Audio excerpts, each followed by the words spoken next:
ጤና ይስጥልኝ እንዴት አመሻችሁ ከመወልተን ነገ ጅስተኒ ዛሬ እንግዲህ ቃል በገባው መሰረት በሰሞኑ በኢትዮጵያና በኤርትራ መካከል የተጋጋለ በመጣው የጦርነት ሞቅታ ላይ የአዘጋጅ የነበረውን ጽሁፍ ላቀርብና አንዳንድ ጥያቄዎችን ለመመለስ ነው የቀረብኩት። ይሄ ጉዳይ ለሀገራችንም ለህዝባችንም ለአካባቢያችንም በጣም ወሳኝ ከመሆኑ የተነሳ ሰፋ ያለ ውይይት ማድረግ ያስፈልጋል በማለት ነው ጽሁፉን የጻፍኩት። እንግዲህ ሰዎችም ገብተው እስኪዘጋጁ ድረስ ከዚህ በፊት ይሄ መጀመሪያዊ አይደለም። በዚህ ጉዳይ ላይ ለረጅም ጊዜ ተጽፎ ነበረ። በተለይ ይሄ ለውጥ ከመጣ ማግስት ጀምሮ የኢትዮጵያና የኤርትራ ጉዳይ በከፍተኛ ጥንቃቄ መያዝ እንዳለበት ተጽፎ ነበረ። እስቲ ዛሬ ከመታሰር በፊት የዛሬ 5 ዓመት አካባቢ ከያስፔድ ተስፋዬ ጋር 2020 ላይ ማለት ነው አጥቅቤ የነበረውን አይተን ከዛ በኋላ ወደ ፕሬዘንቴሽኑ እንመጣለን። ስምምነቱ ግልጽ ሊሆን ይገባል። የኤርትራና ኢትዮጵያ ከኤርትራ ጋር ደግሞ ዘላቂ ከግለሰቦች ከአመራሮች የዘለለ የበለጠ የኤርትራን ህዝብና የኢትዮጵያን ህዝብ ማለትም ፕራይመርሊ የትግራይንና የኤርትራን ህዝብ የሚያያይዝ የሰላም ስምምነት ያስፈልጋል። ትግራይን አግልሎ ኤርትራና ኢትዮጵያን ማስታረቅ ፊዚካሊ ኢምፖሲብል ነው። በነገራችን ላይ ማለት ስላለብኝ እለዋለሁ፣ ጠቅላይ ሚኒስትሩ ፕሬዝዳንት ኢሳያስን መጠንቀቅ አለባቸው። 1990 ውስጥ የፈጸምናቸው ስህተቶች ተመልሰው ሊመጡ ነው። በሁለቱ ሀገሮች አመራር መካከልና በሁለቱ ገዢ ፓርቲዎች መካከል የነበረ ግንኙነት ኢንፎርማል የሆነ ብሮማንስ የምንለው የመሪዎች ወንድማማኝነት ወይም ደግሞ ሽርክና ላይ የተመሰረተ ጉርብትና የትም አያደርስም። ጉርብትና ዘላቂ መሆን መቻል አለበት። 1991 92 93 97 የህወሓትና የትግራይ ነፃ አውጪ ወይም ደግሞ የሻዕቢያ ግንኙነት ነበረ። የጦፈ በጣም የጋለ ፍቅር፣ ልክ አሁን እንደምናየው በጣም የጋለ ፍቅር ነበረ። ሁለት ሀገር ናቸው እንደ እስኪባል ድረስ በሁለቱ መካከል ችግር ሲፈጠር፣ ምክንያቱም በሁለቱ መካከል የማይታረቅም ነበር። 100,000 ዜጎች ከሁለቱ ሀገር አጣን። ለ20 ዓመታት ግሪድሎክ ውስጥ ገባን። ዛሬ ስለምን ነው እዛ ተመልሰን የምንገባው? ዛሬም እኮ ልክ ያኔ በፕሬዝዳንት ኢሳያስና በመለስ መካከል የነበረው በፕሬዝዳንት ኢሳያስና በጠቅላይ ሚኒስትር አብይ መካከል እየመጣ ነው። ባለፉት 2 ዓመት ምንድነው የኢትዮጵያ መንግስትና የኤርትራ መንግስት ግንኙነት ምንድነው? የኛ ውጭ ጉዳይ ሚኒስትር በደንብ ያውቁታል፣ ዲፕሎማቶቻችን ያውቁታል። is there anything institutionalized? I don't think so. አምባሳደራችን ከዓመት በኋላ ነው የተቀበሉት። ኤግዛክትሊ። ለዚህ የሚያዋጣው ውስብስብ ነገር ውስጥ እየገባን ከመሄድ በፊት ነገሮች ፎርማል እንዲሆኑ አንዱን ክልል አግሎ ከሌላ ሀገር ጋር የሚደረግ ነገርም ብዙም እንደማያዋጣ ኢንፋክት ለኤርትራኖችም ከኛ ፕራክቲካሊ የሚቀርቧቸው ትግራዮች ናቸው።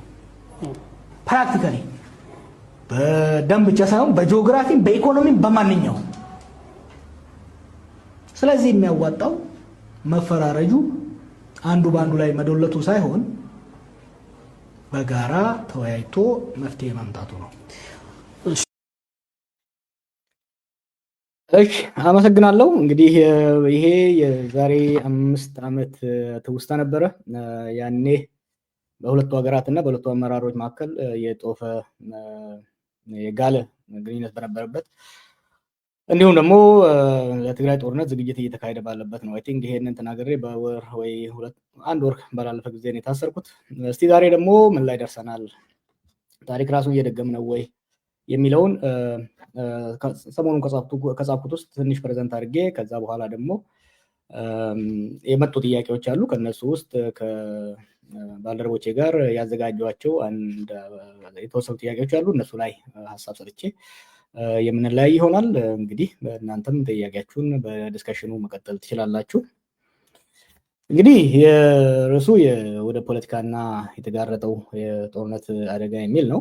እንግዲህ ዋናው መታየት ያለበት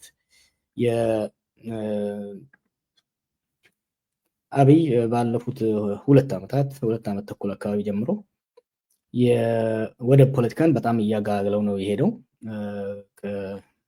ግን መጀመሪያ ከጀመረው አንስቶ በሶማሊላንድ ጋር ስምምነት ተፈራረመ። ያ ከሶማሊያ ጋር በጣም የጦፈ ክርክር ውስጥ ካገባ በኋላ ተሸንፎ ወደኋላ ተመለሰ። አሁን ደግሞ ባለፈው 1 ዓመት ወዲህ አሰብን መያዝ አለብን፣ አሰብ ሊሰጠን ይገባል የሚል ከፍተኛ ቅስቀሳ እያካሄደ ይገኛል።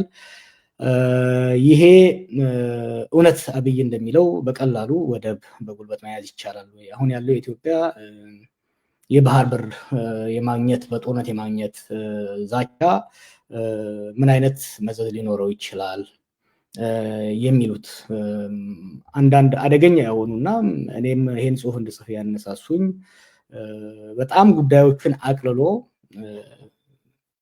በማግስቱ አሰብን መያዝ የምንችል የሚመስል በጣም አቅልሎ ሀሳቡን የመሸጥ ሙከራ እያደረገ ስለሆነ ያ ለህዝባችንም ለሀገራችንም ለአካባቢያችንም አደጋ ስላለው ነው። ለምሳሌ ኤርትራ 3 ሚሊዮን ሰው ያላት፣ ኢትዮጵያ በ1 ዓመት 3 ሚሊዮን ትወልዳለች የሚል ከዚህ በፊት በትግራይ ላይ ሲናገር የነበረውን አሁንም በኤርትራ ላይ እየደገመ ስለሆነ ይሄ ደግሞ መዘዙ ከፍ ስላለ ይሄ ነገር ጠቅላይ ሚኒስትሩ በጣም አቅልሎ አውርዶ እንደሚያደርገው ሳይሆን ውስብስብና የጦርነት አውድማው እሱ እንደሚያቀለው ሳይሆን ከበድ ያለ ውጤቱም የከፋ ሊሆን እንደሚችል ለማሳየት ያህል ነው።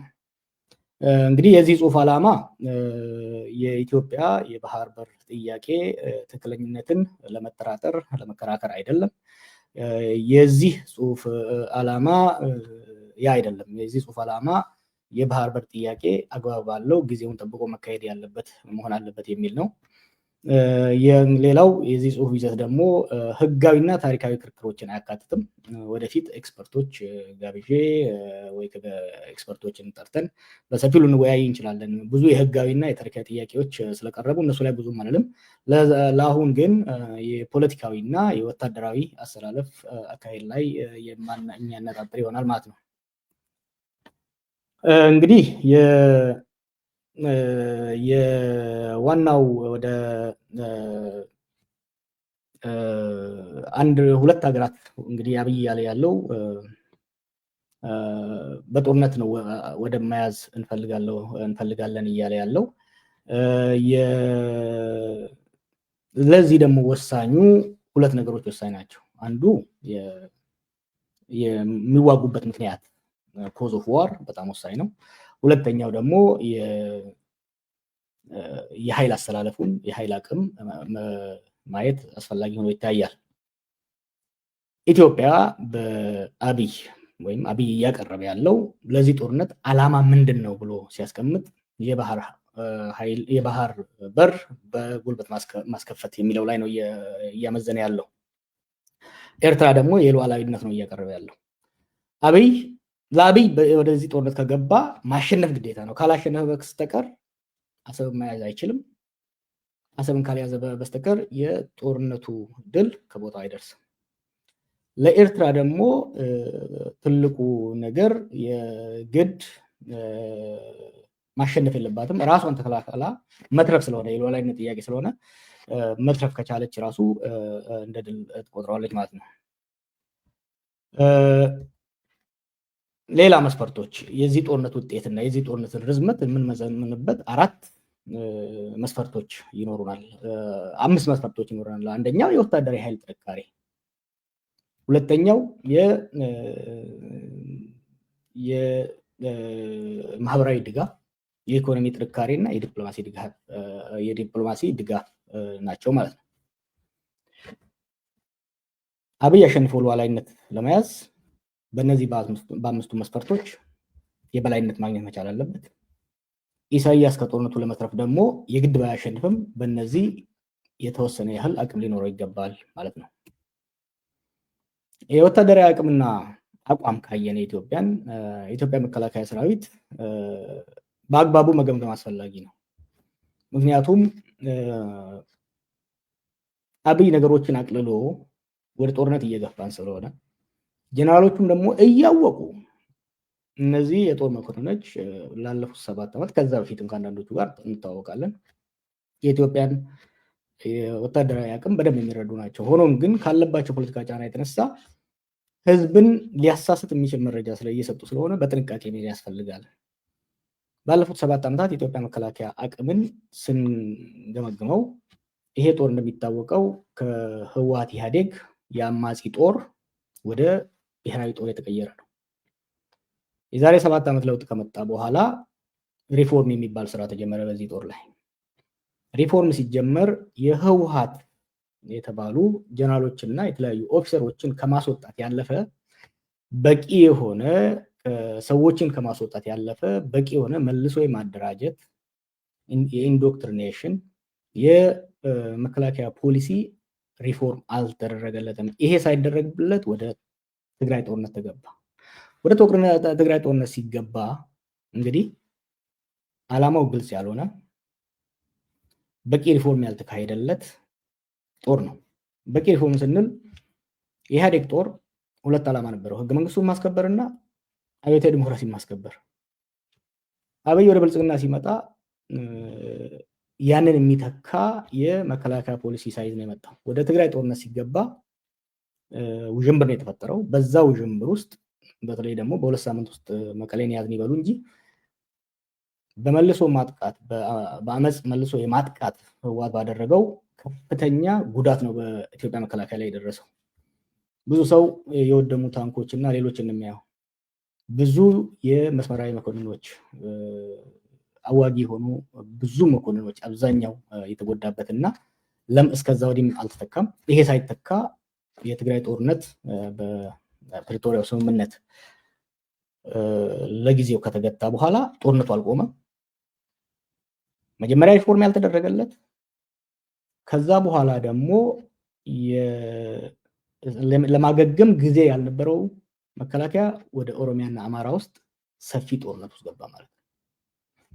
ላለፉት 3 ዓመታት በክልሉ 2 ሰፋፊ የሀገሪቷ 2/3 በሚሆነው ምድር ላይ ሰፊ ጦርነት ውስጥ በመሳተፉ ከትግራይ ጦርነት በኋላ ማገገም አልቻለም። ፖሊሲውን ማስተካከል አልቻለም። በትግራይ የወደመበትን የሰው ኃይል በተለይ ደግሞ የማዕከላዊ መኮንኖችን ሳይተካ ወደ ኦሮሚያ ገባ፣ ወደ አማራ ገባ። ወደ አማራና ወደ ኦሮሚያ መግባት ደግሞ ሌሎች ተጨማሪ ችግሮችን አመጣበት። በተለይ ደግሞ በዚህ ክልሎች የሚካሄዱ ጦርነቶች ብሔር ተኮር ከመሆናቸው የተነሳ መከላከያው ደግሞ በአብዛኛው ከነዚህ 2 ክልሎች የመጣ በመሆኑ በሁለቱ ክልሎች መከላከያ ውስጥ የሁለቱ ክልሎች አስተዋጽኦ ፕሮባብሊ ከ60 እስከ 70% ይሆናል 70% ይሆናል። ይሄ ሰፊ የሆነው የመከላከያ የሰው ኃይል ለዚህ ብሔር ተኮር ለሆነ ግጭት ተጋላጭ መሆኑ የውስጥ የብሔር ክፍፍል አደጋ አድርሶበታል። ሌላው ጦሩ ላለፉት 7 ዓመታት ማብቂያ ለሌለውና በጣም ረጅም አድካሚ ለሆነ የውስጥ እርስ በርስ ጦርነት ላይ መሳተፉ እንዲደክም፣ እንዲሰላች፣ ኤግዞስት እንዲያደርግ አድርጎታል ማለት ነው። ስለዚህ ባለፉት 7 ዓመታት ውስጥ በቂ ሪፎርም ያልተደረገለት ከፍተኛ ጉዳት የደረሰበት አቅሙ የዛለ መከላከያን ይዞ ነው የጦርነት ወጃ የጦርነት ፉከራ ውስጥ አብይ ያለው። አብይ ከመከላከያ ጀነራሎችም ከፖለቲካ አመራሩም በዚህ ላይ ጥያቄ በተደጋጋሚ ይነሳለታል። በተለይ በውስጥ ስብሰባዎች ሲነሳለት፣ በፓርላማ ላይ ሲናገር እንደምታዩት፣ በሚዲያ ሲናገር እንደምታዩት ጥያቄው ወደ ጎን ለመግፋት እኛ እንደ የድሮ ዘመን ጦርነት አንዋጋም፣ ዘመናዊ ጦርነት የምንዋጋው የጨበጣ ጦርነት አይደለም የምንዋጋው ይላል። ይህ ማለት ነው የአየር ላይ ጦርነት የድሮኖች እና የአየር ኃይል ጦርነት የምንዋጋው ይላል። ከዛ አንጻር የኢትዮጵያ አየር ኃይልን አቅም ወይ የኢትዮጵያ አየር ኃይል የበላይነት እውነት ውጤት ሊያመጣ ይችላል ወይ፣ ይህን ጦርነት አሸንፎ አሰብን ለማስያዝ ያስችላል የሚለውን የሀገራችን ዜጎች በጥንቃቄ ማየት ይገባቸዋል። ኢትዮጵያ አየር ኃይል ከኤርትራ እንደሚበልጥ ሁሉም ያውቃል። ኢትዮጵያ ድሮኖች በተለይ በኢሚዲየት ድጋፍ እንዳላትም ይታወቃል። ግን የኤርትራ አየር ኃይልም ባዶ አይደለም። የሱዳን አውሮፕላኖች ኤርትራ ላይ እንዳሉ ይታወቃል። ለዚህ ብዙ ማስረጃዎች አሉ። ባለፈው ሳምንት ለምሳሌ ሀሜቲ የሱዳኑ አማጺ የሚመራው ጀነራል የአልቡርሃን ጀቶች አስመራ ስላሉ እመታለሁ የሚል ዛቻ ውስጥ የገባበት ሁኔታ እንዳለ ማየት ያስፈልጋል። ሌላው ድሮን ነው። የድሮን ጉዳይ አብይ በጣም አጋኖት ስለሚሄድ ረጋ ብሎ ማየት አስፈላጊ ነው። እውነት ነው፣ ድሮን በዘመናዊ ጦርነት ውስጥ ከፍተኛ ሚና አለው።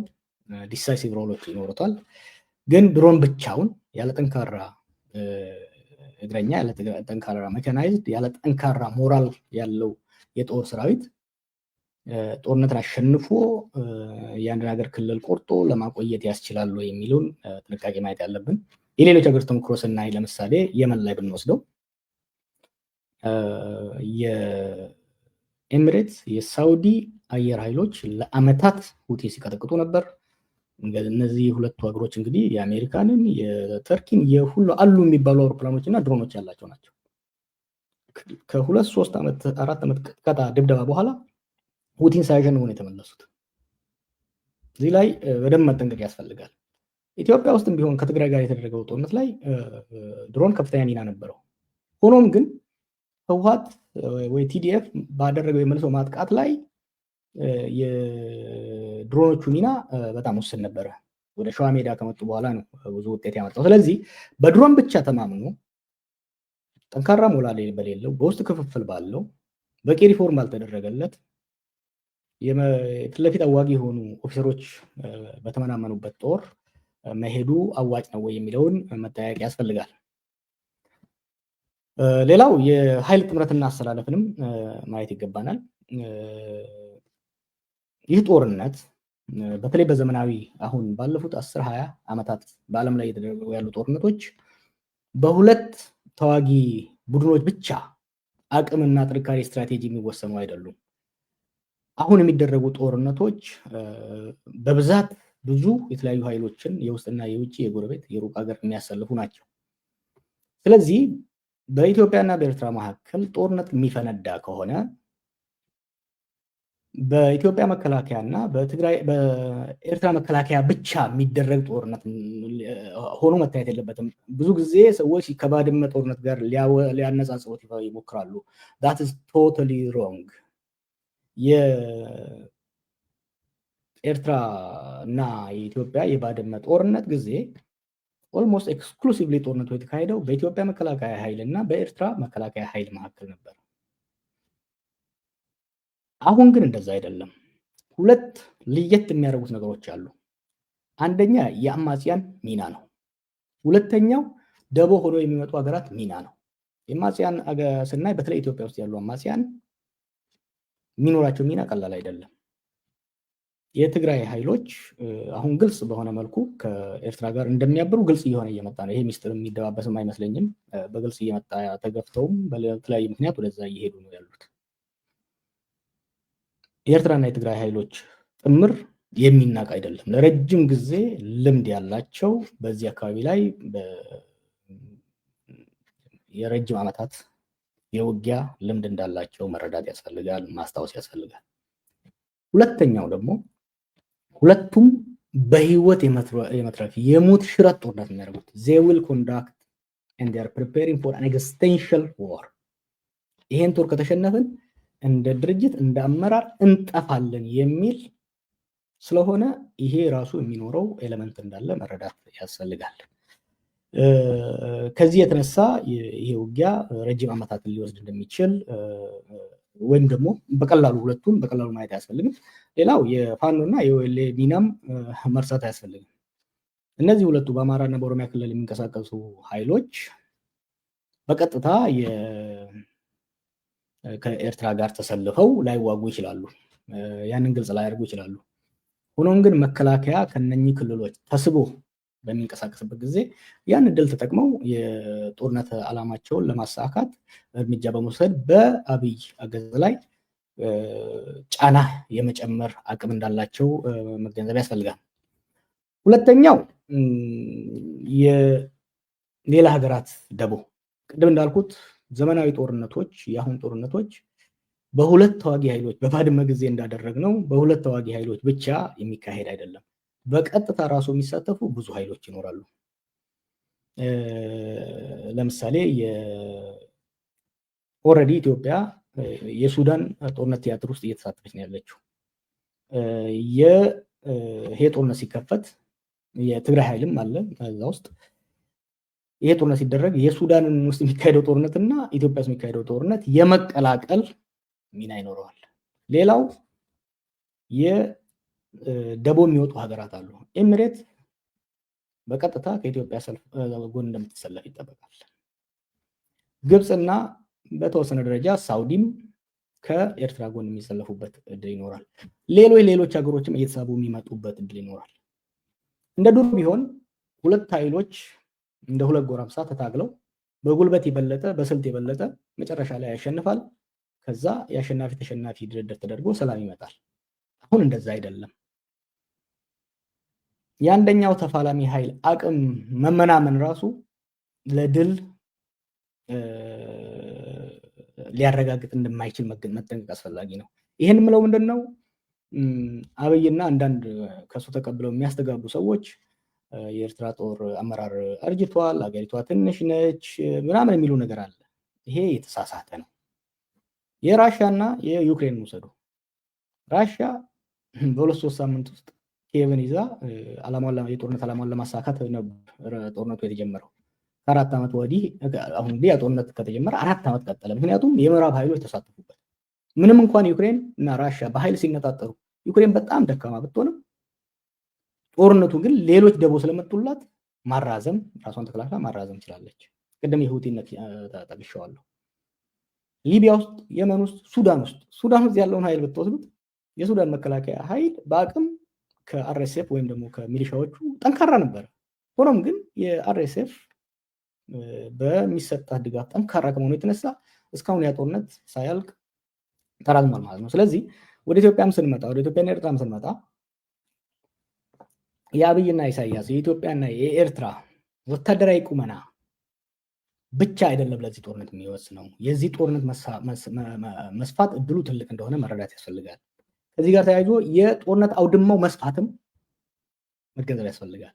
መቀየሩ ራሱ ከዚህ በፊት በኢትዮጵያና ኤርትራ መካከል የተደረጉ ሁለት ጦርነቶች ከወሰድን በደርግ ጊዜ የተደረጉትን ከወሰድንና በኢህአዴግ ጊዜ የተወሰዱትን ከወሰድን በአብዛኛው ከኢትዮጵያ መካከል በራቀ ስፍራ ላይ ነው ውጊያ የተካሄደው። በደርግ ጊዜ በአብዛኛው በኤርትራ ምድር በኤርትራ ቆላማ አካባቢ በአፈበት በሌሎች አካባቢ ነው ከፍተኛ ጦርነት ሲደረግ የነበረው።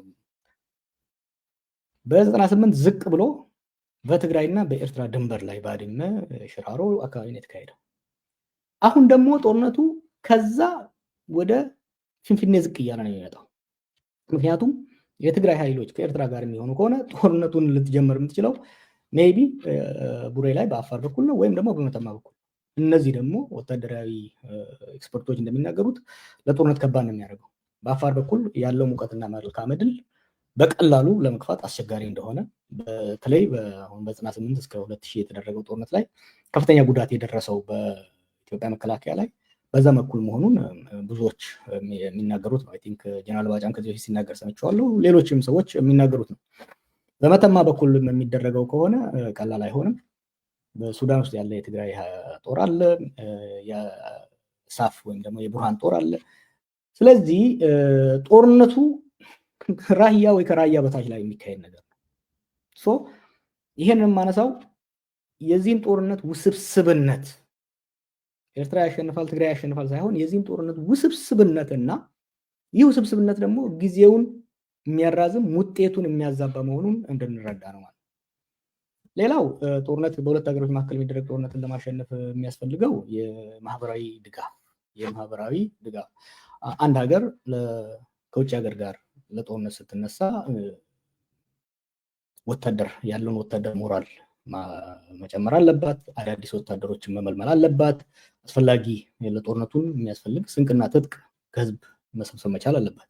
ለዚህ ደግሞ ህዝቡ በልበ ሙሉነት መደገፍ መቻል አለበት። የአንድ ሀገር ህዝብ ወይም ደግሞ የሁለቱ ሀገራት ህዝቦች የትኛው ነው የበለጠ ጦርነት ሊደግፍ የሚችለው የሚለውን ማነጻጸር ያስፈልጋል። አንዱ የትርክት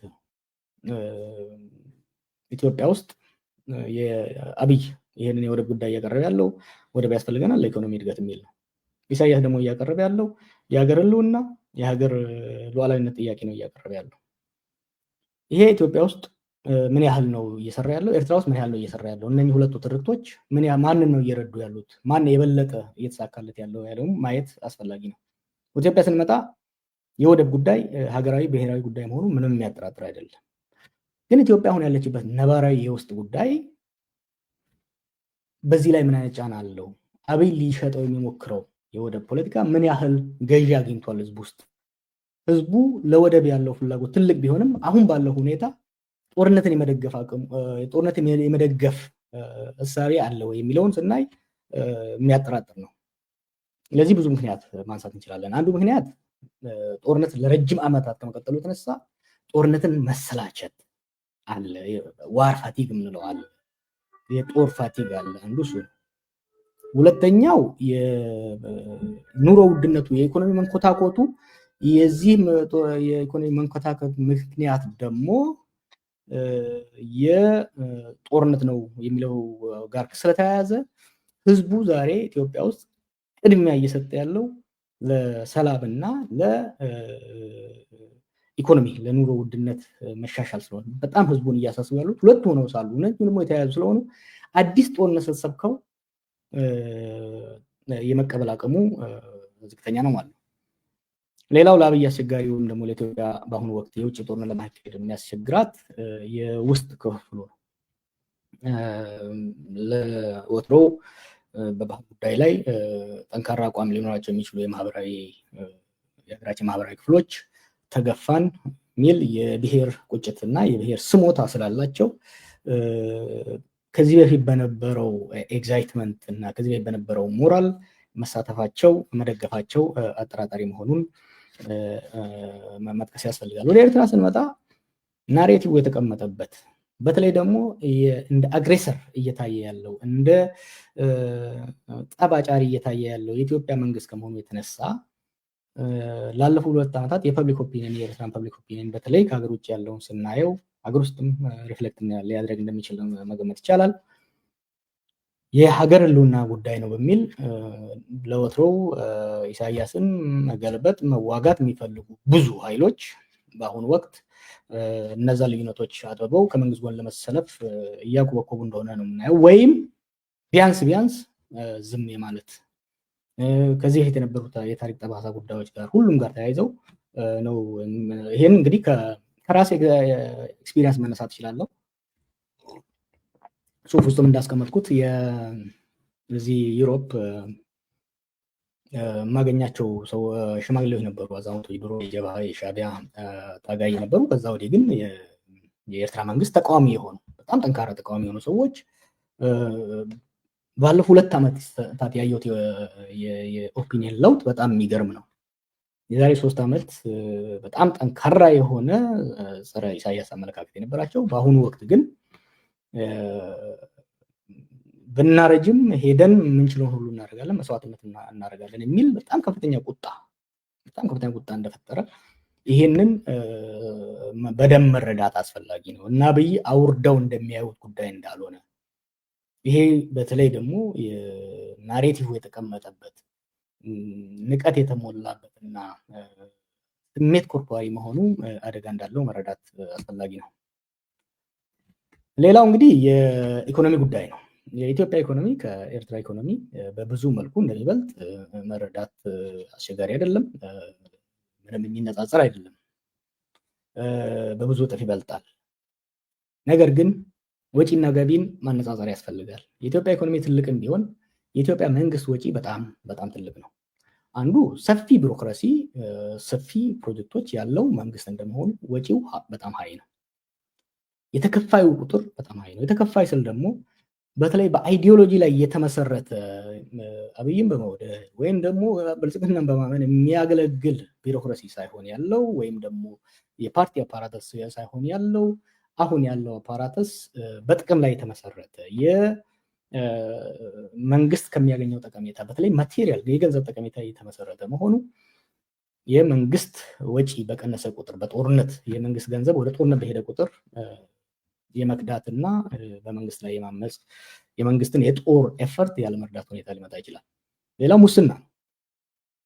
ሙስና በጦርነት ላይ ከፍተኛ ጫና ያመጣል። በጣም ከፍተኛ ጫና። ምክንያቱም መንግስት ለፕሮጀክት የሚያወጣው ገንዘብ ውስጥ ለፕሮጀክት የሚመደበው ገንዘብ ለተባለለት ዓላማ ሳይሆን ወደ ግለሰቦች ኪስ የሚገባ ከሆነ ያ ፕሮጀክት አይሳካም። ኢትዮጵያ ውስጥ አሁን በመንገድ እናያለን፣ በትምህርት ቤቶች እናያለን። ወደ ጦርነትም ሲመጣ ለጦርነት ግብአቶችን ለመግዛት መንግስት የሚመደበው ገንዘብ በሰዎች መሰረቁ፣ ሙስና በአሁኑ ወቅት ኢትዮጵያ ውስጥ ከዚህ በፊት ታይቶ በማያውቀው ሁኔታ ኦፊሻል የሆነ ያለ እፍረት ነው እየተካሄደ ያለው። ይህ የሙስና ሂደት የዋር ኢፈርቱን የዋር አካሄዱን ሊጎዳ እንደሚችል መገንዘብ አስፈላጊ ነው። ሌላው የኢትዮጵያ ከፍተኛ የብድር ጫና አለባት። ከአመታዊ በጀታችን ውስጥ ወደ 40% የሚሆነው ለጦርነት ነው የሚወጣው።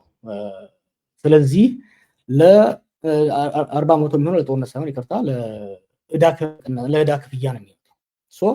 ለጦርነት ለማካሄድ የሚተርፈን ገንዘብ ትንሽ መሆኑን መረዳት አስፈላጊ ነው። በኤርትራው ግን ስንመጣ ቅድም እንዳልኩት ጂዲፒያቸው ወይም ኢንካማቸው በጣም ትንሽ ነው። ሆኖም ግን ወጫቸው ደግሞ በጣም ትንሽ ነው። ቢሮክራሲያቸው በጣም ትንሽ ነው። ጦራቸው በናሽናል ሰርቪስ የሚሳተፍ ነው በአብዛኛው። ሙስና በጣም ዝቅተኛ ስለሆነ ያላቸውን ገንዘብ ብዙም ሳይሰረቅና ሳይባክን ወደ ጦርነት የማዋል እድል አላቸው። ቅድም እንዳልኩት ደግሞ እንዳትረሱ የጦርነት ዓላማው ዋር ኦብጀክቲቭ የመከላከል ስለሆነ ወጪያቸውን የቆጠቡ ረዘም ላለ ጊዜ ለመዋጋት የሚያስችል አቅም ይኖራቸዋል። ስለዚህ የማህበራዊና ኢኮኖሚያዊ ስንደምረው ለኢትዮጵያ አስቸጋሪ ይሆናል ማለት ነው። ሌላው እንግዲህ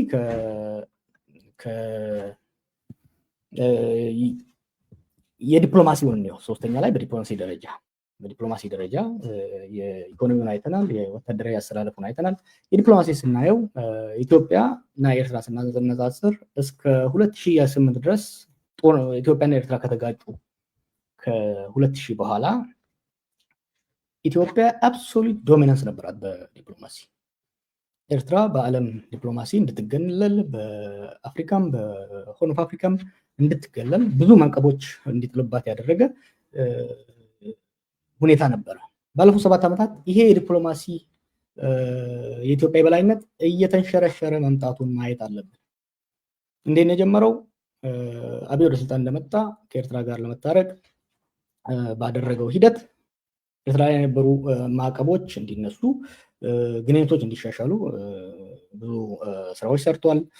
በዚህም የተነሳ የኖቤል ሽልማት እስከማግኘት ችሎ ነበር። ይሄ ኤርትራ አውት ኦፍ ዘ ኮልድ። በተመሳሳይ ወቅት ደግሞ የኤርትራ ዲፕሎማሲ ቁመና እየተሻሻለ እየሄደ ባለበት የኢትዮጵያ የዲፕሎማሲ ሂደት ደግሞ እየተዳከመ ነው የመጣው። ለምን? የአንድ ሀገር የዲፕሎማሲ ጥንካሬ ከሚወስኑ ነገሮች ውስጥ የወታደራዊ ቁመና፣ የውስጥ ሰላምና መረጋጋት፣ የኢኮኖሚ እና የዲፕሎማቲክ ስኪልስ ወሳኝ ናቸው። በዚህ ነገር ስናይ ኢትዮጵያ ባለፉት ዓመታት እየተዳከመች ነው የመጣችው። ድሮ ቅድም እንዳልኩት የኢትዮጵያ በሆርን ኦፍ አፍሪካ በተለይ በኤርትራ ላይ የዲፕሎማሲ በላይነት በነበራት ጊዜ ያንን ማግኘት የቻለችበት አንደኛ ጠንካራ ወታደራዊና የደህንነት ተቋም ስላላት ከራሷ አልፋ የአካባቢውን ሰላም ማስከበር የምትችል አንከር ስቴት የሰላም ምሰሶ ተብላ ትታይ ነበር። ባለፉት 7 ዓመታት የገባንበት የእርስ በርስ ጦርነት ያለን አቅም እያመናመነ አይደለም ከራሳችን አልፈን የጎረቤቶቻችንን ደህንነት ማረጋገጥ አይደለም የራሳችን ደህንነት ማረጋገጥ አለመቻላችን የአካባቢው የሰላም ዘብ ሳይሆን የአካባቢው ጸረ ሰላም የግጭት አመንጪ ሆነን መታየታችን የዲፕሎማሲ ተሰሚነታችን አዳክሞታል። ሌላው ከዚህ ጋር ተያይዞ በኢኮኖሚ ረገድ ከሆነ ባለፉት ዓመታት እስከ 2018 ድረስ ኢኮኖሚ በፍጥነት እያደገ ስለሆነ ብዙ ሀገሮች ከኛ ጋር ለመነገድ እኛ ጋር ኢንቨስት ለማድረግ የውስጥ አስተማማኝ የተሻለ ሰላም ስለነበረ ይመጡ ነበር። አሁን የውስጥ ግጭቱና የመሰረተ ልማቶች መውደም የሀገሪቷ የወደፊት ዕጣ ፈንታ ፕሬዲክተብል አለመሆን ኢንቨስትመንትን እያደረገ ሄዷል።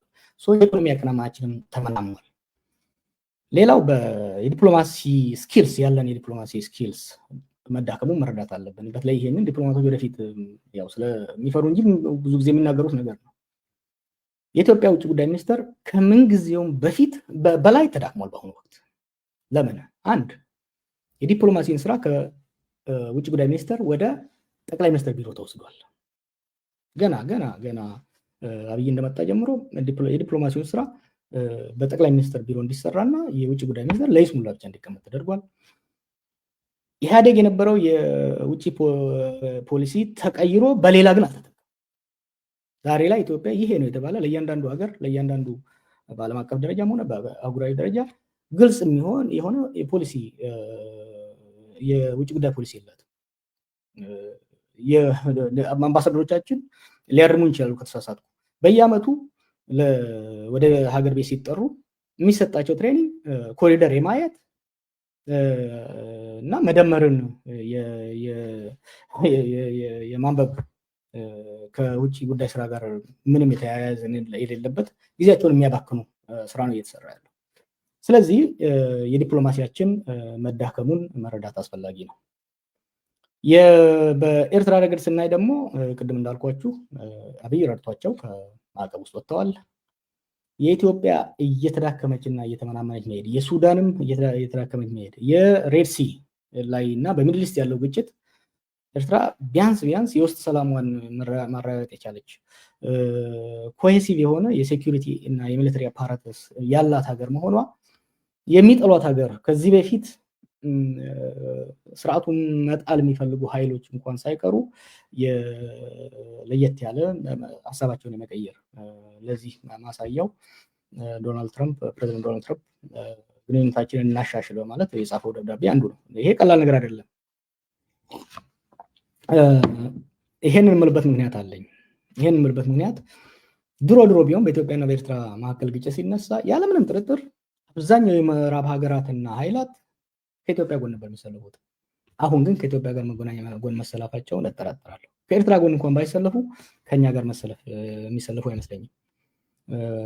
አሜሪካ ለምሳሌ አብይ የጦርነት ሰበቃውን ሲጀምር አሜሪካ ለኢትዮጵያ ማስጠንቀቂያ የሰጠችው፣ እንግሊዝም እንደዛው። ባለፈው 2 ሳምንት ወር አካባቢ የውጭ ጉዳይ ሚኒስትሩ ጌዲዮን ጢሞቴዎስ ደብዳቤ ለዩኤን ሴኩሪቲ ካውንስል ሲጽፍ እንዲወያዩበት ባደረገው ጥያቄ አልተቀበሉትም። በዛ ጊዜ ያን ስብሰባ የመራው ራሻ ነው። ኢማጂን እንግዲህ አሜሪካም ራሻም ያሉበት የዩኤን ሴኩሪቲ ካውንስል በዚህ ጉዳይ ላይ የያዘው አቋም ብዙ የሚያሳየን ነገር እንዳለ መረዳት አስፈላጊ ነው። እንግዲህ እነዚህ ነገሮች ጠቅላላ አድርገን ስናይ አሁን ያለው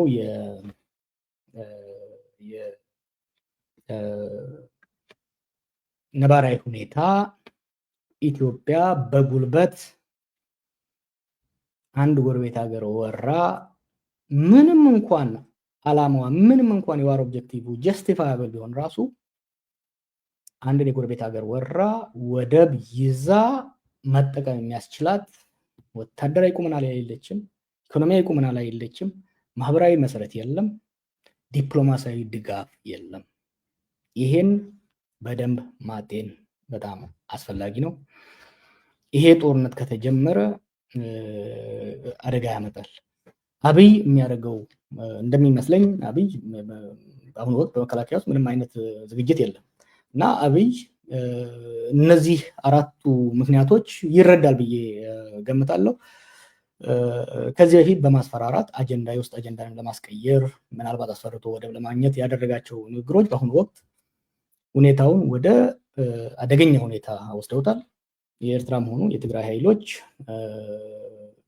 ዛሬ እንኳን አቅሙና ዝግጅቱ አንሶት ባይወጋንም አብይ ወደፊት ይወጋናል፣ ስለዚህ ሳይዘጋጅ እርምጃ እንውሰድ የሚሉበት እድል ሰፊ መሆኑን መረዳት ያስፈልጋል። በተለይ ደግሞ የትግራይ ኃይሎች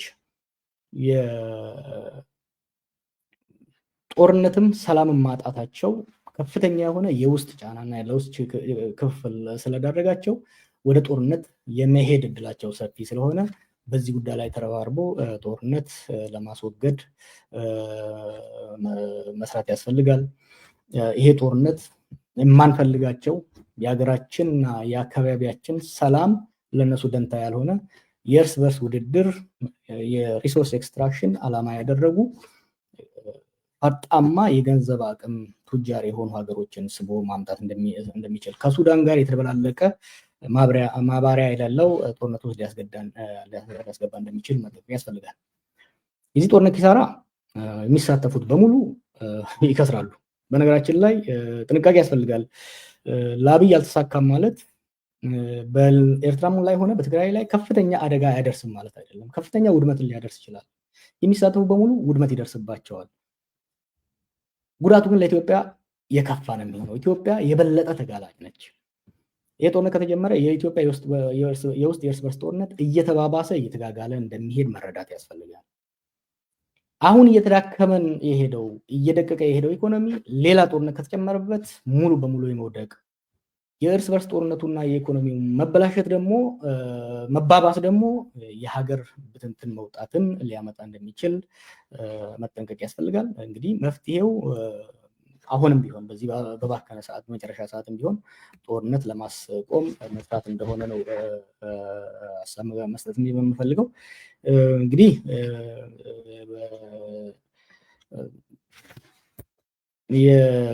እስካሁን እንግዲህ ያቀረብኩላችሁ ይሄ የሆነው ሳለ እስከ እናንተ የላኳቸውን ጥያቄዎች ደግሞ እስቲ አየት በማድረግ ወደ እነሱ እንሄዳለን። ኦኬ፣ ጥያቄዎቹ እንግዲህ ቅድም እንዳልኳችሁ እነዚህ የኢትዮጵያ በአብይ የጀመረው በጦርነት ወደብ የመያዝ ጉዳይ አደጋ ላይ ደርሷል። ይሄን ጽሁፍ አቅርቤያለሁ። በዚህ ጽሁፍ ላይ እናንተ ያቀረባችኋቸውን ጥያቄዎች ደግሞ እስቲ ቀረብ ብለን ለማየት እንሞክር። አንደኛው ጥያቄ ይሄ ነው። ወያኔና ሻዕቢያ ተጠቃቅሰው የኢትዮጵያን ሕዝብ ድምፅን አፍነው በውንብድና የዘረፉንን ወደብን ትውልድ መጠየቅ የለበትም ወይ? በወቅቱ የሽግግር መንግስት እንጂ በኢትዮጵያ ሕዝብ ያልተመረጠ መንግስት የባህር በር እንዳይኖረን የማድረግ ስልጣን ሳይኖረው ጉልበት ስለነበረው ከወሰደብን አሁን ጉልበት ያለው መንግስት ሲመጣ በጉልበት ቢቀለብሰው ወይም ደግሞ ቢወስደው ምን ችግር አለበት? ኢትዮጵያ ከስትራቴጂክ ወሳኝ ባህር መነጠሏ ፌር ነው ወይ? ይህ ያህል የህዝብ ይዘን ዘላለም ተዘግቶብን መኖር አለብን ወይ? እነዚህ ጥያቄዎች በጣም አስፈላጊና ፌር ናቸው። በነገራችን ላይ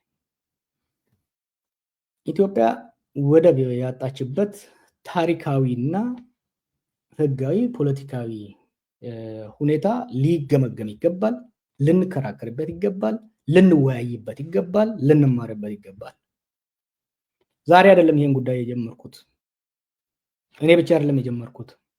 በ97 ወይም ደግሞ 2005 ምርጫ ጊዜ ቅንጅትም ህብረትም አጀንዳ አድርገው ሲወያዩበት ዛሬ ራሳቸውን ብልጽግና ብለው ስማቸውን የቀየሩ ከአብይ ጋር ቆመው ለአብይ ከበሮ የሚመቱ ሰዎች ትክክል አይደለም ሲሉ ነበር።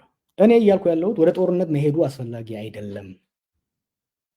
ወደ ጦርነት መሄዱ አስፈላጊ አይደለም። ያ ሳይሆን የሚገባን በሰላም ማግኘት ሌሎች መንገዶች ማማራት አለብን። በተለይ ደግሞ የአቅም ጉዳይ ነው። እዚህ ጥያቄ ውስጥ አንዱ የተነሳው ነገር አቅምና ጉልበት ያለው መንግስት ሪሊ አሁን ያለው መንግስት አቅም አለው ወይ? እንደኔ ያረዳድ ይሄ አብይን ከመቃወም ካለመቃወም ጋር የሚያያዝ አይደለም። እንዳሁኑ መንግስት አቅመ ቢስ ሆነው ያለ አይመስለኝም። የኢትዮጵያን ስቴት እንዳሁኑ ተዳክሞ አያውቅም። ቅድም እንዳነሳሁት ከወታደራዊ አንጻር፣ ከማህበራዊ አንጻር፣ ከዲፕሎማሲ አንጻር፣ ከኢኮኖሚ አንጻር ኢትዮጵያ ከፍተኛ ድክመት ላይ ነው ያለችው። የውስጥ ተጋላጭነቷ በጣም ከፍተኛ ነው። ምንም እንኳን በጉልበት ትላንት ወደብ ያጣንበት ሁኔታ ፌር አይደለም የሚል ብሔራዊ ስምምነት እንኳን ቢደርስ አሁን ላይ በአቅም በጉልበት ሄዶ ወደብ ለመያዝ የሚያስችል አቅም የለም።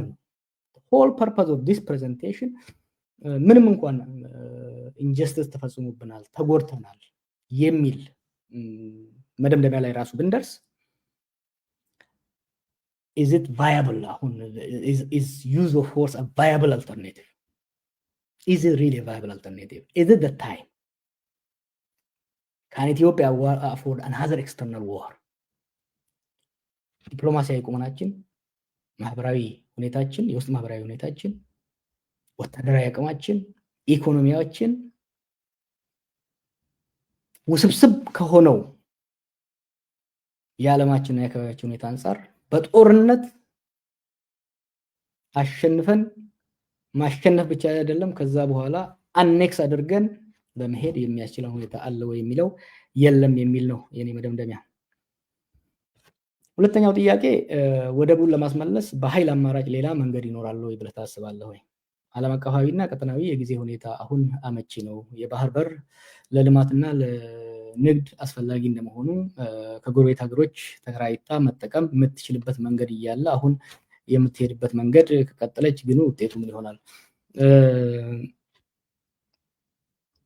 ከኃይል አማራጭ ብዙ መንገዶች አሉ። ከዚህ በፊት ሌላ አርቲክል ጽፌ ነበር በዚህ ጉዳይ ላይ የባህር በር በጉልበት ነው ወይስ በብልሃት የሚል አርቲክል ጽፌ ነበር። ሜቢ ሪሼር አድርግላችኋለሁ።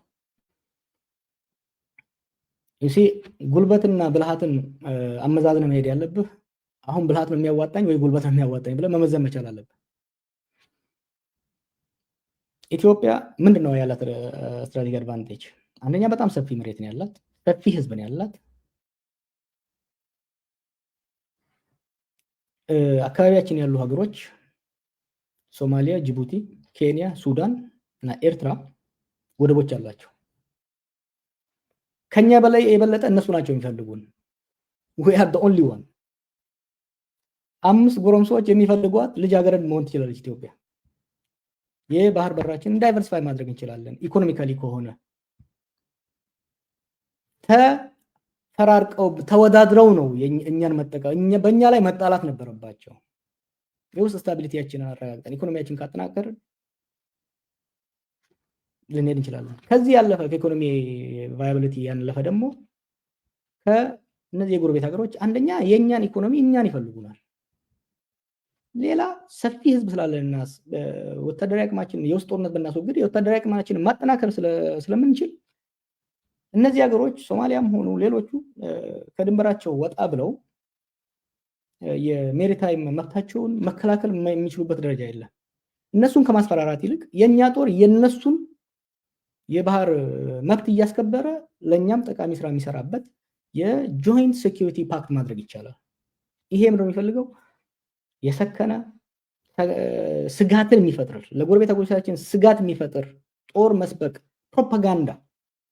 እኔ ይቅርታ አድርጉልኝና ውጊያ እንኳን ብንፈልግ ጦርነት እንኳን ብንፈልግ ሌት ተቀን ቴሌቪዥን ላይ እየወጡ እንዋጋለን መጣንልህ የሚደረግ ሽለላ መተን እንጨብጣችኋለን የሚል ሽለላ በሰላም ካስወጣችሁን እንጨፈልቃችኋለን የሚል እናውቃለን። ጎረቤቶቻችን ከኛ ጋር ብዙ ሼር የሚያደርጉት ነገር አለ። እሉስ ነው የሚከታቸው። ይሄ ብዙ እንደማያወጣ ጠንቅቆ ማወቅ ያስፈልጋል። ሶስተኛው ጥያቄ ጦርነቱ ከተነሳ በባህር በር ጥያቄ መነሻ ወይስ ባልተፈቱ የትግራይ ክልልና የአማራ ክልል ውስጣዊ ቀውሶች መነሻነት ነው ወይ?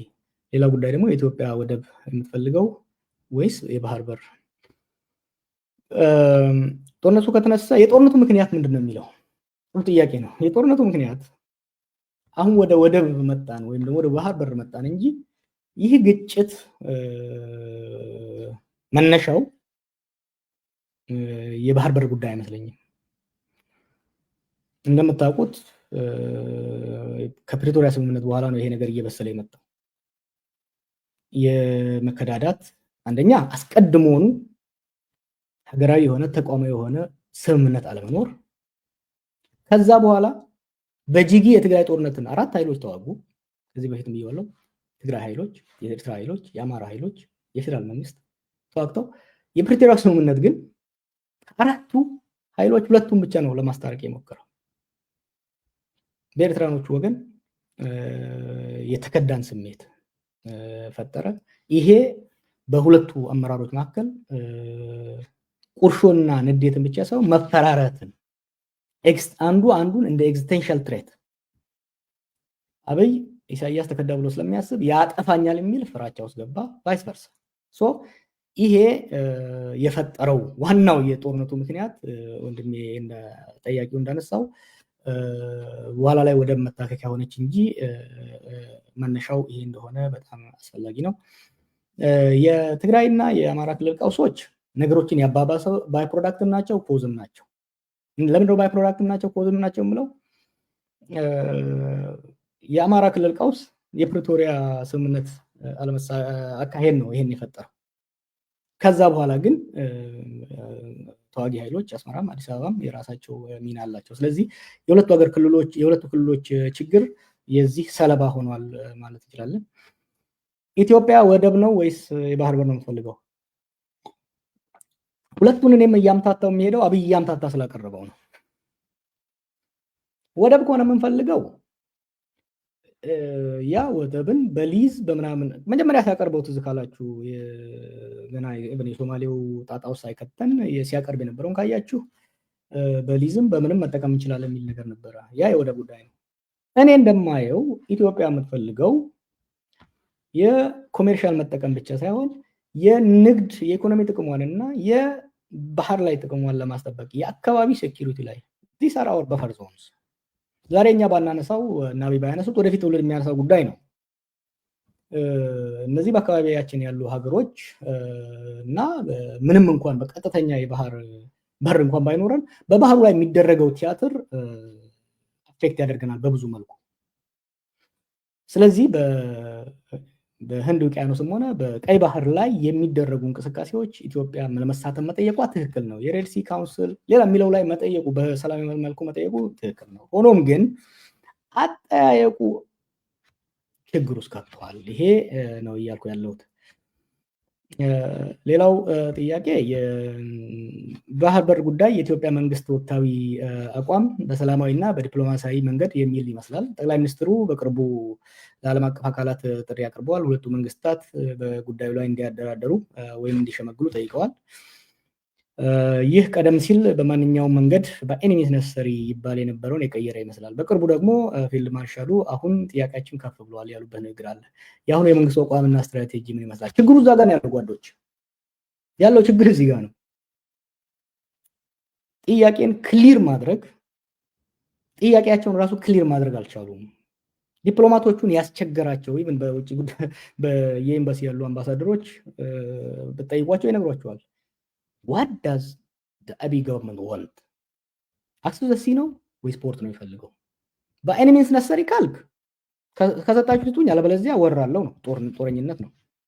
በዲፕሎማሲ ከሆነ ይህን ሀል ማስጮህና ሌላ ጋር ማድረግ ተገቢ አልነበረም እና ለነሱም ግልጽ አይመስለኝም፣ ለመንግስትም ግልጽ አይደለም። ይሄ ነው አንዱ ግልጽ መሆን ያለበት። ምንድነው ኢትዮጵያ እየጠየቀች ያለችው? ምንድነው አሁን ያለው የኢትዮጵያ መንግስት እየጠየቀ ያለው? ምንድነው እያለ ያለው? በኤኒሚስ ነሰሪ በማንኛውም መልኩ አመጣለሁ ወይም ደግሞ በጉልበት ሄዳለሁ ወይስ እያለ ያለው? ምክንያቱም ከጊዜ ወደ ጊዜ ቴምፕሬቸሩ እየጮኸ ሲሄድ የድሮን ትዕይንቶች፣ ሌሎች ነገሮችን ስታይ በኃይል ለመሄድ የታሰበ ይመስላል።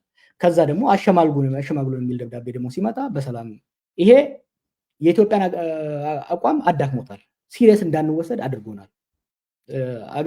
አገር አልጠራም። በአንድ ጊዜ የዛሬ ወር አካባቢ ይመስለኛል የኛ ዲፕሎማቶች ሲኒየር ዲፕሎማቶች አንድ ሀገር ሄደው ነበር ደብዳቤ ይዘው ኤርትራ ልትወረን ነው እና አንድ በሉ ሲባል እንዴ እናንተ እኮ ናችሁ እንወራለን እያላችሁ ያላችሁት፣ ባለፈው እንደዚህ ብላችሁ የለም እንዴ የጋው ነው የሚል አፍ የሚያስይዝ መልስ ነው የመጣው። ቅድም ያልኳችሁ የዲፕሎማሲው መምታታት ችግር አለው። አይ ቲንክ የዘለልኩት እዛ ዲፕሎማሲ ውስጥ አንዱ የዲፕሎማሲያችን የጎዳው የአብይ ተክለስብዕና ነው። አንደኛ ከውጭ ጉዳይ ሚኒስቴር የዲፕሎማሲያችንን ሙሉ በሙሉ ወስዶ የራሱ ቢሮ ውስጥ ከተተ። ሁለተኛ የግል ዲፕሎማሲ እያካሄደ አብዛኞቹ የአፍሪካና የአካባቢያችን መሪዎች ጋር በግል ቁርሾ ውስጥ ገብቷል። ሌሎቹን ሰድቧቸዋል፣ ክዷቸዋል፣ ዋሽቷቸዋል።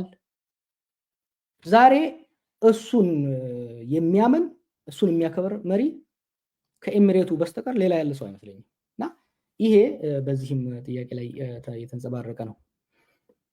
አምስተኛ ጥያቄ እስከዛሬ የነበሩ ኢትዮጵያ መንግስታት ሳይጠቀሙባቸው ያለፉ እድሎች ወይም ደግሞ በመንግስታቶቹ ጥፋት ምክንያት ኢትዮጵያ ያጣቻቸው እድሎች ብዙ መጥቀስ ይቻላል። ነገር ግን የሁለቱ ሀገራት መንግስታት ተቋማዊ ያልሆነና ኢመደበኛ ግንኙነቶች ማለትም ግንኙነቶች ብዙ ችግር ፈጥረዋል። ለምሳሌ በሽግግር መንግስቱ ዘመን ጀምሮ እስከ ጦርነቱ ጅማሮ ገደማ ማለትም የባድመ ጦርነት ማለት ነው ኢትዮጵያን የአሰብንና የምጽዋን መደቦች ነፃ የምትጠቀምባቸው አሰራር ነበር፣ ፍሪፖርት በሚል ማለት ነው። ኢህአዴግ መደበኛና ዓለም አቀፋዊ ህግ እውቅና ያለው የሁለተኞች ስምምነት ማድረግ ያልቻለው በተጨማሪም በለውጡ ማግስት የአብይና የኢሳያስ መካከል የነበረው ኢመደበኛ ግንኙነት አስገዳጅነት ያልነበረ ፒስ ዲል ተጠቃሽ ናቸው።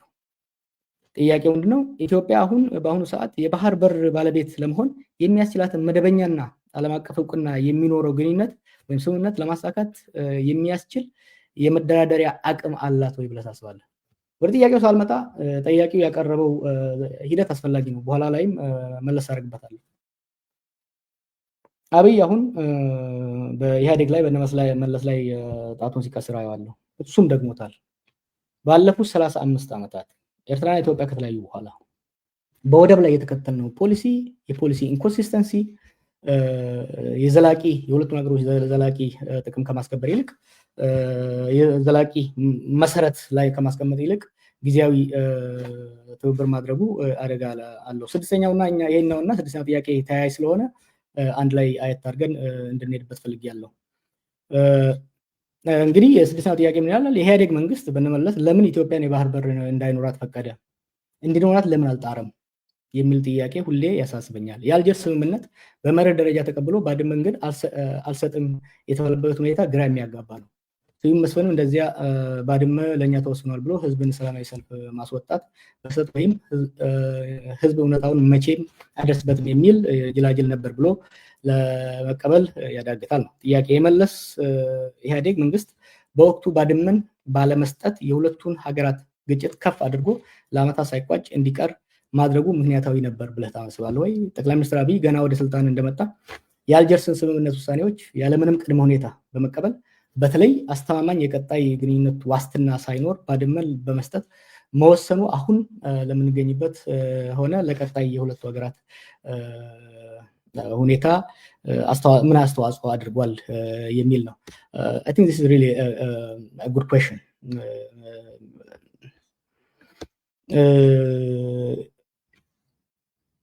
የሚገርመው ኢህአዴግ አገዛዝም የብልጽግና አገዛዝም በዚህ ጉዳይ ላይ ተመሳሳይ ስህተት የፈጸሙ መሆናቸው መረዳት ያስፈልጋል።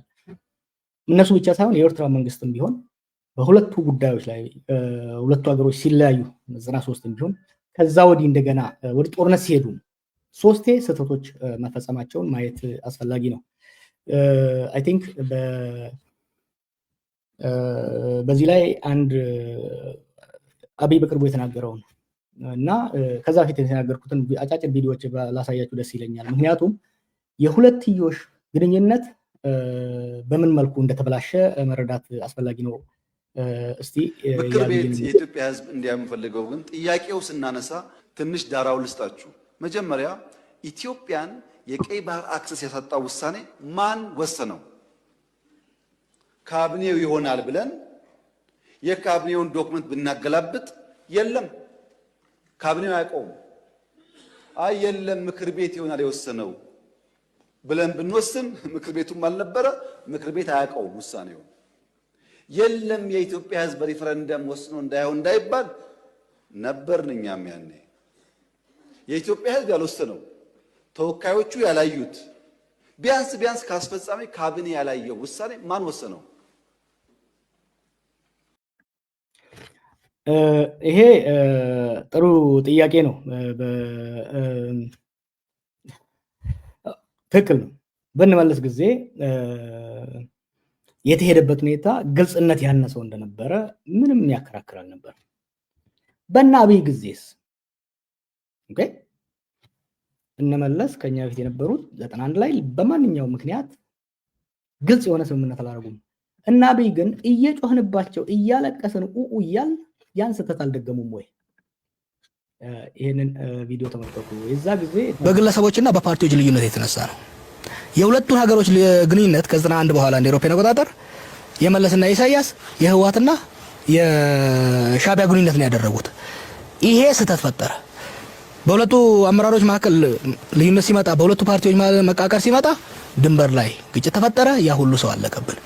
አሁንም ቢሆን ሁለቱ አመራሮች መቀራረባቸው ጥሩ ሆኖ የነሱ መቀራረብ ግን ህጋዊ ሊሆን ይገባል፣ ብሔራዊ ሊሆን ይገባል፣ ሀገራዊ ሊሆን ይገባል። ያለን ኢኮኖሚያዊ፣ ፖለቲካዊ እና የጸጥታ ስምምነት ግልጽ ሆኖ መጻፍ መቻል አለበት። ያ ብቻ አይደለም፣ በጠቅላይ ሚኒስትሩና በፕሬዝዳንቱ ይሁንታ ብቻ ሳይሆን የኛ ዲፕሎማቶችና ኤክስፐርቶች ከሁለቱም ወገን ቁጭ ብለው ዲቴይልድ በሆነ መልኩ ሊጽፉትና ለህዝብ ሊቀርብና ህዝብ ሊያውቀው ህዝብ ሊወያይበት ይገባል። ይሄን ማድረግ በጣም አስፈላጊ ነው።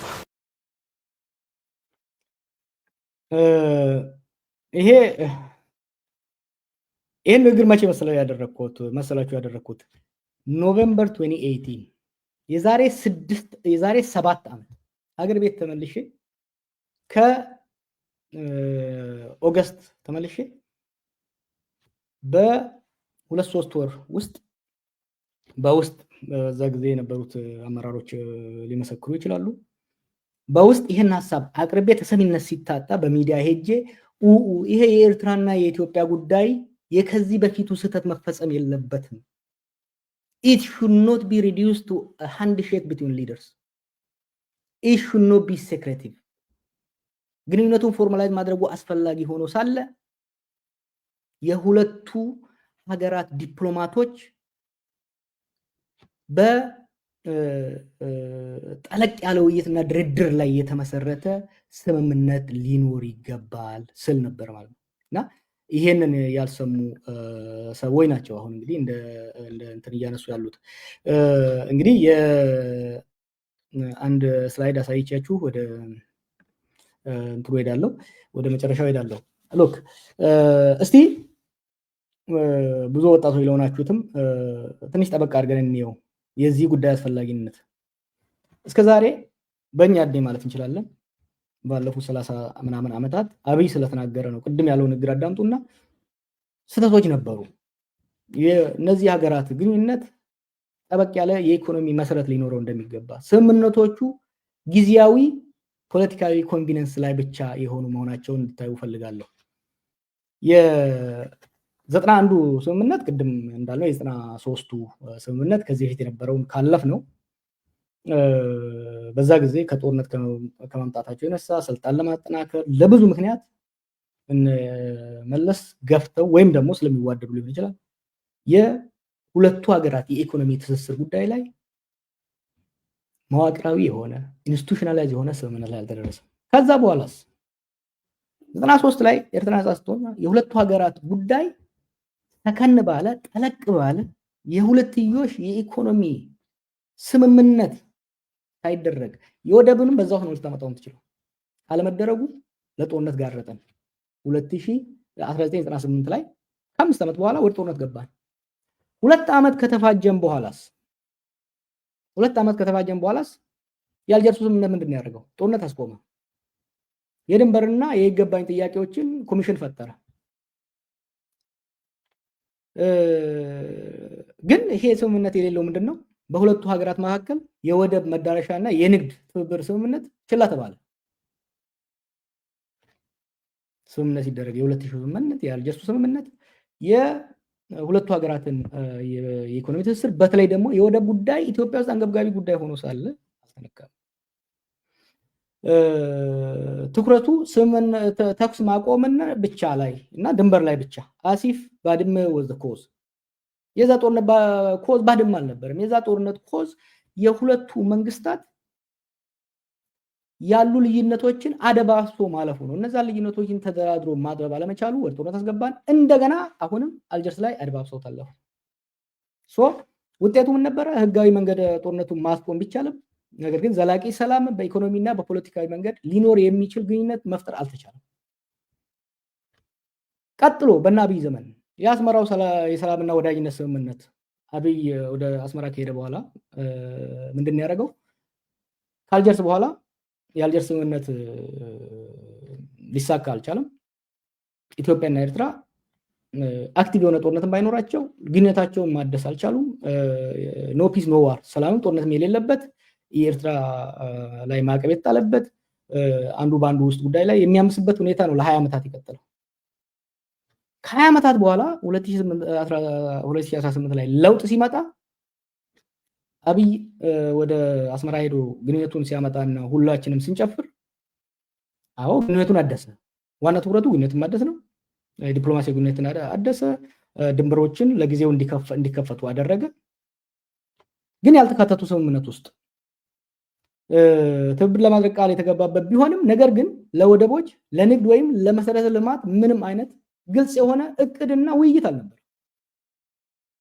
ኢሱ ተባለ፣ ተጨበጠ፣ ቀለበት ገባ፣ ሌላ ነገር ተደረገ። ከዛ ያለፈ ግን the elephant in the room the issue about port the issue about economic interdependence ለውይይት አልቀረበም።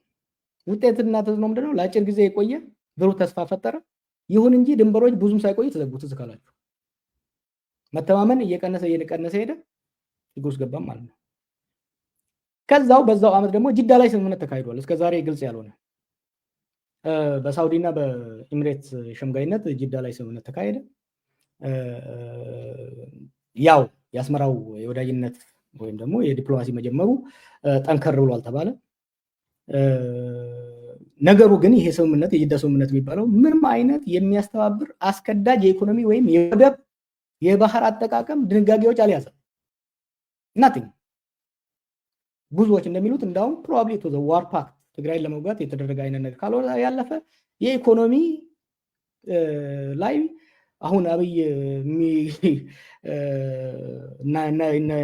መለስን እየረገመ ያለ ካቢኔ ስምምነት በነገራችን ላይ በኢትዮጵያና በኤርትራ መካከል በአብይ ጊዜ የተደረገ ስምምነት የነመለስን ያህል እንኳን ውይይት አልተደረገበትም። ኢህአዴጎችን አነጋግሬያቸዋለሁ። ቢያንስ በኢህአዴግ ፖሊሲ ቢሮ ደረጃ ውይይቶች ነበሩ፣ ንግግሮች ነበሩ። አብይ እንደሚለው ምንም ነገር አልነበረም የሚለው አይደለም።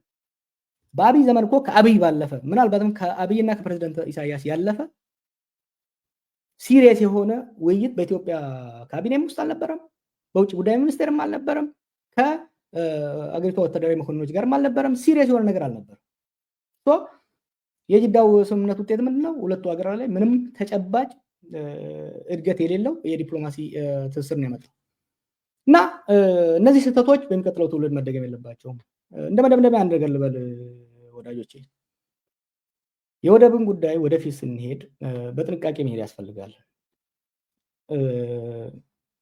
አሰብ ለሁለቱም ሀገራት ጠቃሚ ነው፣ ወሳኝ ነው። ለኤርትራ ካላት የተፈጥሮ ሀብት ውስጥ አንዱና ትልቁ የባህር በሯ ነው። ከዚህ ውስጥ አሰብ ያስፈልጋቸዋል ለኢኮኖሚ። ግመል መጠጫ ሆነ ደረቀ እያልን የምናጣጥለው ነገር የተራ የሰፈር ውስጥ ቆሽ ለማሳረር ለመፎጋገሪያ አንዱ አንዱን ለማብገኛ ለማናደጃ ካልሆነ በስተቀር ለገንቢ አይደለም። ኤርትራ ብዙ ሪሶርስ ያላት ሀገር አይደለችም። ስለዚህ ያስፈልጋታል። ለኛም ደግሞ ለኢትዮጵያም ደግሞ ይሄ ወደብ ያስፈልጋል። አንደኛ ካሉ ወደቦች ሁሉ ኮንቪኒየንት የሆነ ነው። ሁለተኛ ሂስቶሪካል የሆነ በኢትዮጵያን ሂስቶሪካል ሜሞሪ ውስጥ ቦታ ያለው ወደብ ነው። ስለዚህ ማድረግ ያለብን እነዚህ የወደብ ጉዳይ እንካ ሰላንቲያ የተራ የመበሻሸቅ በጉልበት ወስድብሃለሁ አይ አትጠቀማትም የሚል ሳይሆን ሰከን ያለ ውይይት ያስፈልጋል። ይህ ደግሞ ብሮደር በሆነ በሁለቱ የሀገራት ግንኙነት ያላለቀ ፍቺ ብየዋለሁ ከዚህ በፊት። የሁለቱ ሀገራት ግንኙነት ያላለቀ ፍቺ ብየዋለሁ። ይሄ የሁለቱ ሀገራት ግንኙነት አንደኛ ሴኩሪታይዝ ከማድረግ እንቆጠብ። የህልውና ጥያቄ እያለ የምናደርገው ነገር በኢትዮጵያም ወገን ሆነ በእነሱም ወገን የህልውና ጥያቄ አድርገን በጣም የምናከረውን ነገር ማለዘብ ያስፈልጋል። የሁለቱ ሀገራት ኢኮኖሚ ኢንተርዲፔንደንት መሆኑን መቀበል አለብን። ኤርትራ ከኢትዮጵያ ከረጅም ጦርነት ጊዜ በኋላ የፖለቲካ አውቶኖሚ ብታገኝም ራሱ ኢኮኖሚካሊ አውቶኖመስ መሆን አትችልም። ኢትዮጵያም ቢሆን ሌላ ዋጋ ከፍላ አሁን ኮምፕሌን እንደምናደርገው ለጅቡቲ ሌላ ዋጋ ከፍለን ካልሆነ በስተቀር አሰብ ለኢኮኖሚያችን የሚጠቅመን ነው። ከኤርትራ ጋር የሚኖረን ለኢኮኖሚያችን አስፈላጊ ነው። ከዛ የበለጠም ከኤርትራ ጋር ሰላምና ስምምነት መፍጠር ለውስጥ ሰላማችን የኢትዮጵያና የኤርትራ ፖለቲካዊ፣ ኢኮኖሚያዊ እና የደህንነት ጉዳይ ኢትስ ኢንተርዎቨን ኢትስ ኢንተርዲፔንደንት። ኤርትራን እያመሱ ኢትዮጵያ ውስጥ ሰላም አይመጣም። ኤርትራን ትሬትን እያደረጉ ኢትዮጵያ ውስጥ ሰላም አይመጣም። ኢትዮጵያን እያመሱም ኤርትራ ውስጥ ሰላም ሊመጣ አይችልም። እድገትም ሊመጣ አይችልም። እነዚህ ነገሮች በመገንዘብ በመቀበል ወደፊት የምናደርገው ሂደት ላይ ዲሴኩሬታይዝ ማድረግ ስምምነታችን መጀመሪያ ከኢኮኖሚ እንጀምር። የኢኮኖሚ እድገት የኢኮኖሚ ትስስርን እያሰፋን ከዛ በኋላ የኢኮኖሚ ትስስራችን መተማመንን እስከዛሬ የነበሩ ታሪካዊ ቁርሾችን እያረገበ ሲሄድ ከዛ ወደ ሴኩሪቲ ፓርትነርሽፕ ከዛ ወደ ፖለቲካል አሬንጅመንት የምንሄድበት ኦቨር ይርስ የግድ በአንድ ጀኔሬሽን በአንድ አመራር ዘመን መሆን የለበትም። የመጨረሻው ነጥብ በተለይ በወደብ ጋር በተያያዘ እንዲሁም ደግሞ በሁለትዮሽ ግንኙነት ላይ የሶስተኛ ወገኖችን ማለትም እነዚህ በአካባቢያችን የወደብ የውሃ ፍላጎት ያላቸውን ኃይሎች ማሳተፉ ጠቃሚ አይደለም። ለጦርነት ሊበጁን ይችላሉ።